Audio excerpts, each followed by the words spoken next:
HarperCollins presents The Dead Soul Project by Dan Smith. Read by Thomas Delacourt. The Night House Files. Officially, the Night House does not exist, but it is real. It is an old and secret organization that investigates the truth behind strange events around the world, events that include the paranormal, the extraterrestrial, and the bizarre. Events that governments do not want you to know about. The findings of these investigations are filed and kept safe by a mysterious person known only as the Night Watchman. Once a year, the Night Watchman delivers a file to me. My job is to turn the contents of the file into a story so that you can know the truth. That is the Night Watchman's wish, and I dare not disobey. The following story is taken from file ME347, The Dead Soul Project. Everything you are about to read is true. The names of people and places have been altered to protect the innocent. News article taken from the Evening Chronicle, dated 8th of August, 2024. Alpine Heights demolished. Yesterday, a small crowd turned out to watch the demolition of a tower block that has long been an eyesore on the outskirts of the city. The multi-story building was known as Alpine Heights. It was built in 1968 to tackle a shortage of affordable housing in the city, but the building was never fully occupied. During the 1970s, some of the empty flats were used as temporary homes for soldiers awaiting family accommodation at Light Pipe Garrison Army Base. However, Alpine Heights was abandoned in 1977 after a health incident that resulted in a large number of deaths. There are many local legends about the incident at Alpine Heights in 1977, but very little is known about what actually happened.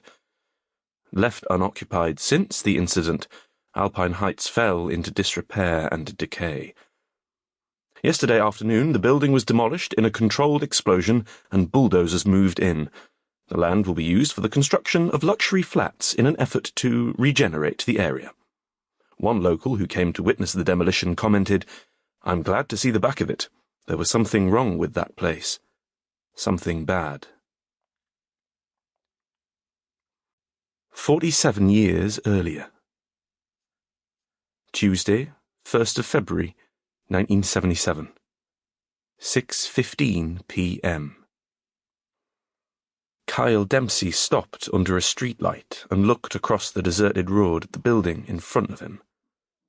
Alpine Heights. The name made it sound like a lovely place, clean and fresh and welcoming, but it was exactly the opposite of that. Alpine Heights was a dirty grey tower stretching up into the dirty grey sky. Half the flats were empty because the mould was so bad, the bins were always overflowing, and the walls were plastered with graffiti. Oh, yeah, and the lift smelled like pee.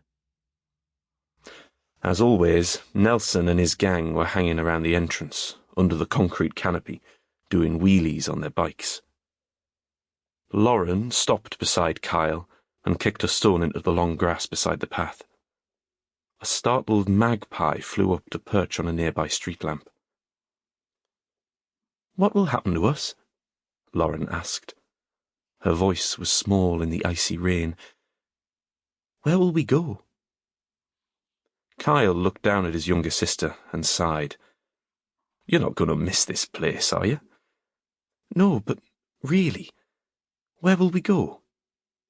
"We'll be fine," Kyle said. But right now, nothing was fine. Their whole lives had been turned upside down after they received the news on Sunday. The news about Connor. Since then, Mam had done nothing but cry.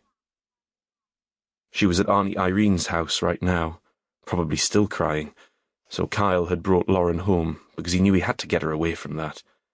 She was only 11, and he could see how much it was upsetting her. Mam would be home soon enough, but for now Lauren could have some space to think about how she felt. Kyle needed some time too.